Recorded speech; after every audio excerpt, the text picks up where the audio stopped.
जानिब से उनके बच्चों ने और उनके स्टाफ अल्लामा मुफ्ती सलमान साहब ने ना तो मनमगर से अफराद को सरफराज किया और पुराने बड़े खुश नसीब है वो लोग जो बिलाल का प्रोग्राम करते हैं अपने माँ बाप के लिए, वरना करोड़पति अरबपति खरबपति देखते ही रह जाते हैं। जैसा कि हज सबकी नसीब की बात नहीं है, उसी तरह से मिलाद करना भी सबके नसीब की बात नहीं है।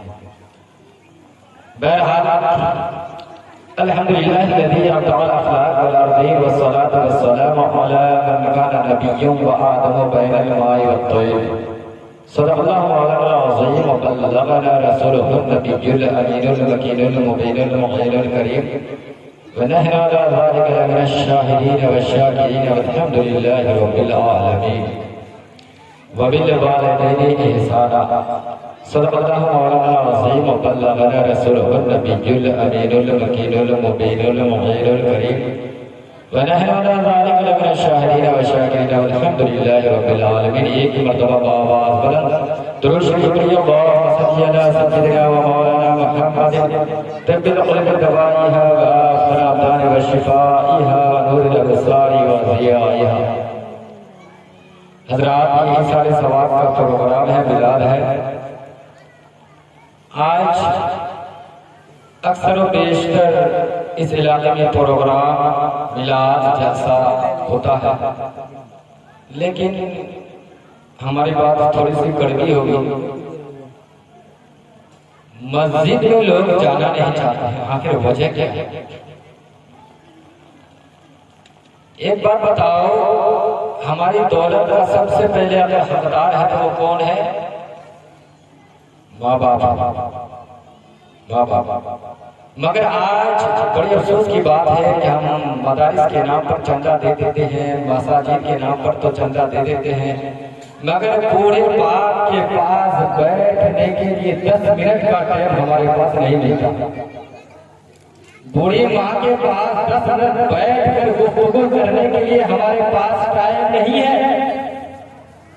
एक बात कान खोल के सुन लो मेरे सुन्नी जन्नती मुसलमान भाइयों, अब हजारों मसाजिद बनवा लीजिए, हजारों मदारिस बनवा लीजिए, हजारों मर्तबा हज कर लीजिए और करोड़ रुपए खैरात कर दीजिए और अपने पीर के नाम पर रातों दिन डुगडुगी बजाते रहे और पैसे का बौछार कर दीजिए।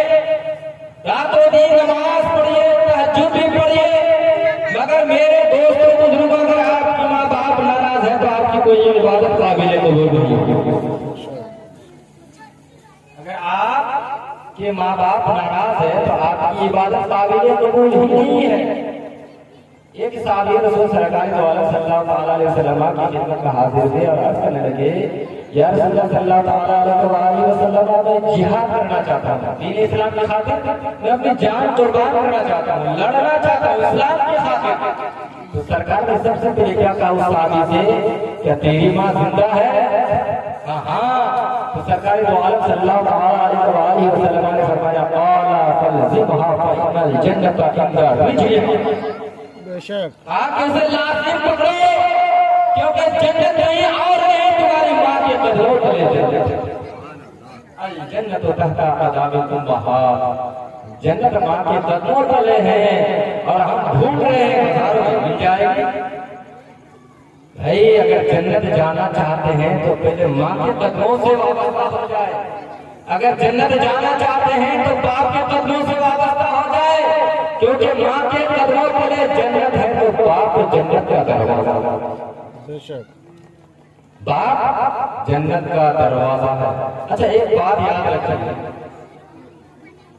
शराब पिएगा तो मरने के बाद अजाब पाएगा, सूद खाएगा तो मरने के बाद अजाब मिलेगा, ग़ीबत करेगा तो मरने के बाद अजाब मिलेगा, चुगली करेगा तो मरने के बाद अजाब मिलेगा, गाली देगा तो मरने के बाद अजाब मिलेगा, नमाज छोड़ेगा तो मरने के बाद अजाब मिलेगा। मगर मेरे दोस्तों बुजुर्गों, दो बंदे ऐसे हैं, जब तक वो दुनिया में ज़लील और रुसवा नहीं होंगे उस वक्त उसको मौत नहीं आएगी। साहबा-ए-किराम ने अर्ज़ किया, या रसूल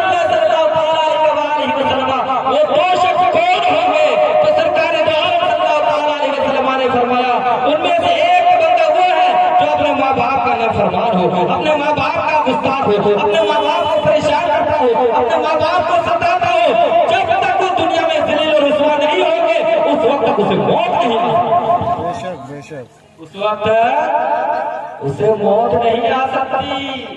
और दूसरा कौन, जो नबी अकरम सल्लल्लाहु अलैहि वसल्लम की शान में गुस्ताखी करे।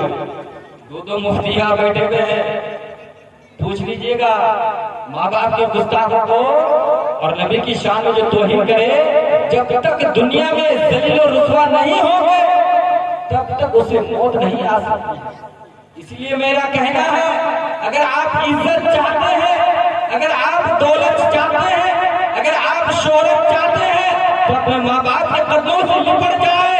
खुदा की कसम, अगर आपके माँ बाप आपके लिए दिल से दुआएं कर दे तो आने वाली मुसीबतें दूर हो जाएगी, आने वाले परेशानियां दूर हो जाएंगे, दुनिया में भी इज्जत से जिंदगी गुजारेंगे और मरने के बाद कब्र में सुकून पा जाएंगे। मरने के बाद कब्र में सुकून पाएंगे। और माँ बाप अगर दुआएं कर दे तो उम्र में भी इजाफा होता है। माँ बाप की दुआओं का इसकी तरफ से। आज तो अक्सर लोगों का हाल क्या है कि माँ बाप जैसे बूढ़े हो जाते हैं तो अगर 3-4 औलाद है तो सब साइड किनारा होना शुरू कर देते हैं कि पेशाब करेगा, पैखाना करेगा, डॉक्टरों के पास जाना पड़ेगा। कौन इस तरह की मुसीबतों का सामना करेगा? छोटे भाई के ऊपर सब छोड़ देते हैं कि वो जाने। और जब दौलत की बारी आती है तो सबसे पहला नंबर बड़े भाई, ये बड़ा वाला पलट मुझे चाहिए। और जब माँ बाप बुढ़ा हो जाए, बुढ़ापे को पहुंच जाए, 1 किलो सेब ला करके नहीं खिलाएगा। और मस्जिद के नाम पर अगर चंदा देगा तो ऐलान करके 5,000 मेरा नाम ऐलान कीजिए इमाम साहब, 10,000 मदारस के नाम पर इमाम साहब ऐलान कीजिए मेरा नाम ये है। ऐलान करा कर चंदा देंगे और बूढ़े माँ बाप को 1 किलो सेब ला के देने की तौफीक नहीं होती। बताइए कैसे हम चैन की जिंदगी गुजारेंगे? अगर आपके पास दौलत हो जाए, आलीशान बिल्डिंग बना ले, आलीशान इमारतें खड़ी कर दे, मगर चैन की जिंदगी नहीं गुजार पाएंगे जब तक कि आप अपने माँ बाप को राजी ना करें। इसलिए अगर चैन, सुकून, इज्जत, दौलत, शोहरत चाहते हैं तो अपने माँ बाप के कदमों से लिपट जाए, उनको राजी रखे।